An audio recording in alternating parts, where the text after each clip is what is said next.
There is no way to overdo the superlatives when one talks about the leading lady of The Sound of Music. No, she's extraordinary, Julie. Talk about it. And she too was a Broadway personality before she became a film star. I sort of fell in love with her when I was sitting in the balcony watching her do Eliza Doolittle with My Fair Lady.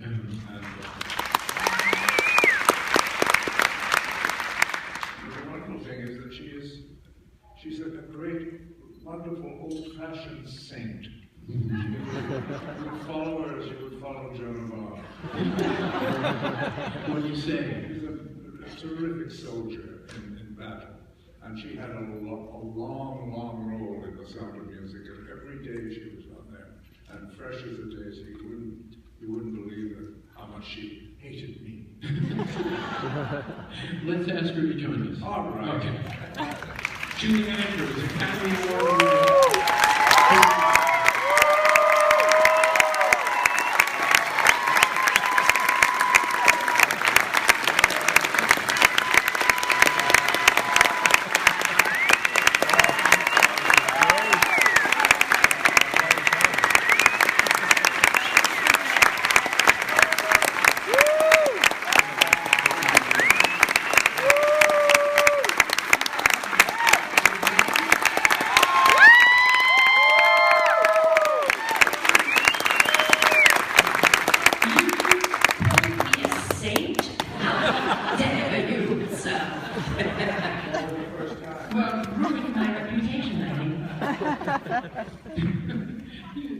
Yes, he called you a saint. I'm flattered. I am going to ask you a few questions. Thank you very much for being an audience who appreciate every moment of the movie, and now every moment of the two of you. I guess the very first one to ask is, you know, this is now the 50th anniversary of The Sound of Music. And by the way, there is a great version, 50th anniversary version of this movie that I think now, right now, available on DVD and Blu-ray, and it's great. Right? But it's 50 years old, and now we live in this world of action movies and video games and visual effects and special effects. Yet, this movie, your movie, endures. People love it as much today as they did 50 years ago. And now we're able to show it to our children, to our grandchildren, every once in a while probably to our great-grandchildren. What happens here? Why is that happening? Why is this movie so beloved by the world? You give it a try, and then I'll see if I think it's because it's the primal family movie of all time. I don't think there's any one. The Boyhood is a family movie, but it's not quite the same thing. This is an extraordinary sort of fairy story brought to life. And in a world that is so horrific, we know what's going on now, and it's inconceivable. It's the last sort of bastion of peace and innocence in a very cynical time. And as well as being a great movie in itself, everybody I feel in the film and doing the film and making the film were at the peak of their strength and their talent. I mean, the sets and costumes and lighting, everybody seemed to me to know exactly what to do and make it the best it could be. The quality of sound in the movie, as you'll all hear for the umpteenth time tonight, is phenomenal. And that was Saul Chaplin, wasn't it? Yes, it was in the music department. Yes, and he travelled everywhere with the film, to Spain and Italy and everywhere, to make sure the quality was as good as it was on the American. Well, the arrangements by Irving Kostal were just extraordinary, because if you listen to the Broadway version, which of course had less musicians, but then came the movie, and the arrangements were magical. And a huge orchestra, which was very nice. Trying to sing about them, I can't. This is the magic. This is when a film where everything works and it does become magical, right? Everybody puts their heart and soul into it, and in the end, you can feel it. 50 years later, you can still. And it is. I mean, it has glorious music. It has those beautiful Alps, and it has the children and the nuns, and it's an adventure as well as a love story, and it's about family. I mean, you could pick any one of those things. It could have been really mawkish. But we knew that it could have. Yes, And we tried very hard, and with the help of that extraordinary man, Robert Wise. but also, just before we get to Bob, you made it less saccharine. You made it have an astringency because of the way you played the captain. And without that, we'd have been sunk, I think. Yeah. I really mean that.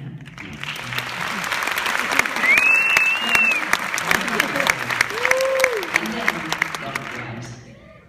Yeah. But I behaved very badly on purpose because I wanted to be. I didn't want to be a sissy. But also, there you are, here you are. Robert was in cahoots with me in a funny way. He understood my problem, and he understood the problem of the movie. And he made sure with his innate good taste, which he always has, He did. and his gentlemanly behavior. He was a gentle man, yeah. There are not many in our business, and by God, he's one of the rare ones. This is Robert Wise. He was a gentleman in charge of this gigantic ship. Yeah. But he had been this brilliant editor before he became the director, and was one of the editors, if not the editor, on Citizen Kane with Orson Welles. Yeah. And then he became this wonderful director, and he knew things. He taught me something. I don't think I've ever mentioned it to you, Mother. I was doing one of my close-ups with you, I think, and he came up to me and he said, "Julie, look in one place only. When you're this close on a giant screen, don't look left, right with your eyes. Keep still." Now, what a gift is that to a young lady that didn't know much about making movies. That was only my third. She learned to move later. Yes, but you know what I mean by that huge close-up, be still. Yes, and keep one eye on one eye. Don't look with both. That's right, yeah. Anyway, whatever it This probably made a difference. This probably comes from being an editor. He would know that better than... Well, I guess they were rattling back and forward on some of the ladies, and I better stop to that or something. So, I wanted, this enduring quality that we talk about all the time. I wanted to tell you, Julie, a story about one of my grandsons who, at the age of 3, saw his first movie, and the movie was The Sound of Music, and of course it became his favorite, movie of all time, and he saw it again and again. He called it Maria's Story. Then, when he was 4 years old, his grandmother, my wife Nancy, his grandma, visited him with a version of The Sound of Music where you introduce the film. You at the top of the film, you introduce it. And our grandson took a look and was watching you introduce the film, and he said to his grandmother, "Who is that?" And my wife said, "Well, that's Maria." And now he's 4 years old, and he looked at you and he said, "That's not Maria." And my wife, who didn't want to break his great, wonderful feeling about all this, she said to him, "That's Maria's mother." And the little 4-year-old kid stopped, looked at it for a while, and said, "Yeah, I think that's right."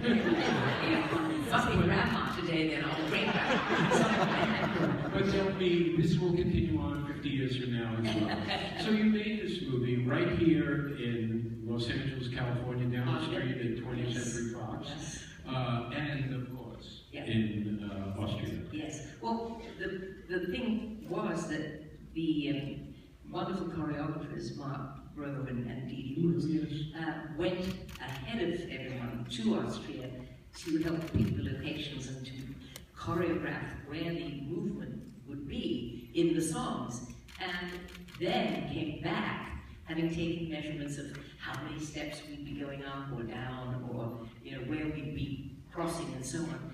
And then it was laid out, all taped out on the sound stages where we rehearsed. So by the time we, doing the musical stuff, got to Austria, we really had a good idea, except instead of being flat, it was, you know, X number of steps and 6 number of paces to the left and so on. But boy, did it save time. How much did you, that sounds like a lot of rehearsal. It was a lot of rehearsal. Now, we rehearsed and shot here first, and then, yeah, because when did we do the very first scene that you and I meet? Well, that was here in California. That was here in California. But was it after Austria? After the whole Austrian experience. Really? Yeah, so Yeah. we went backwards. Well, that's one does frequently, yeah. I couldn't remember that. No, it was California with the interiors. Yeah. And that's when we meet in that house, yeah. And there were so many ridiculous things that happened off camera, particularly in Austria, right? Yeah. You were always carting oxen up a hill or something. Yes, going up to the very peak of somewhere with all the camera equipment, and it was being hauled by a cart with 2 oxen pulling it, and me on top of all the camera equipment, and in a coat because it was freezing up there, and there was a lot of rain, like Europe's 7th highest annual rainfall, which nobody happened to tell the producers at the time. But, and there was so many things, like we built a stream. I don't know why we couldn't have found one in the Alps. And the farmer on whose land the stream was built was so upset with Hollywood, and he said, "You and your camera crew and everything are ruining the milk of my cows." And he came out in the middle of the night with a pitchfork and stabbed the stream like this, which was lined with rubber just to sort of contain the water, and it all drained away. And they had to build it again the next day, and so on and so on and so on. And a lot of that. Yes. And then there was the fern. Oh, the wind, yeah. So I quickly... As Clouseau would say, yes, I knew that it was the fern, you know, yes. Fern is a sort of a damp... It's a wind from Italy, really, because it's the gusts of wind that come in from Italy, isn't it? Why do you blame me? That's the direction it comes from. I know these things. Where have you been? Well, these big clouds hang over it. You Yes. can get away. If you've killed somebody, sometimes you can get away with murder because you did it during The fern, yeah, the fern. Suicide and murder was sort of rather popular. Well, during that period. Did you have any problems with that? I went straight to the bar. Yes. But we had it for, remember, it was what... Oh, I do. You know something that when you're seeing the movie tonight would be lovely to watch, and that is that there was, you know, as I say, a lot of rain, and we'd sit on the tarpaulins at the top of the mountains for a long time, for a lot of it. But that rain made so many gloriously puffy cumulus clouds in the background, and Robert Wise said that bad weather kind of gave the film a texture in terms of the background, and quite often outdoors we were shooting in a little bit of drizzle or rain, which doesn't show on camera that much, and unless it's an absolute downpour. So when you see the movie, notice the strength of the background, because it made a difference. It wasn't just a picture postcard all the time. Don't you feel? And the cameraman, his name, I forgot. Ted McCord. Oh, Ted McCord was the director of photography. Yes, but they understood how to make it, how to photograph it naturally. Yeah. It was extraordinary because most people soften Austria. How can you soften Austria? It's already soft. Yes. How to make it alive and immediate, rather in a documentary kind of a... It was a brilliant stroke of genius that Ted McCord used. He did, yeah. Yeah. And at the end of the movie, he said to me, "I really think you ought to get that little bump on your nose fixed." And I said, well, I know the movie's over now. But it would be very good if you did. I never did. But yes. You meant well. You had this great cast, so it was you guys, of course. 3 of whom are in the audience Yes. tonight. Yes. 3 of my showbiz, our showbiz film daughters are out there in the audience tonight. Kim and Debbie and Heather, I think.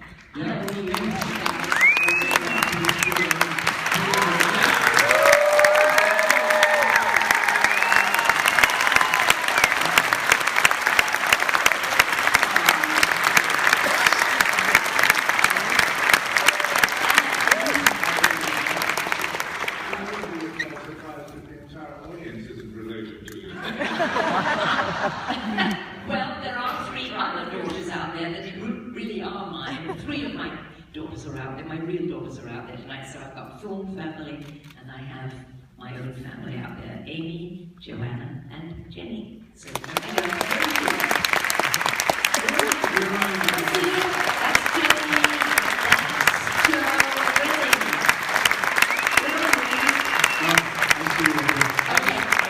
For everybody in the audience and myself, your mama is terrific.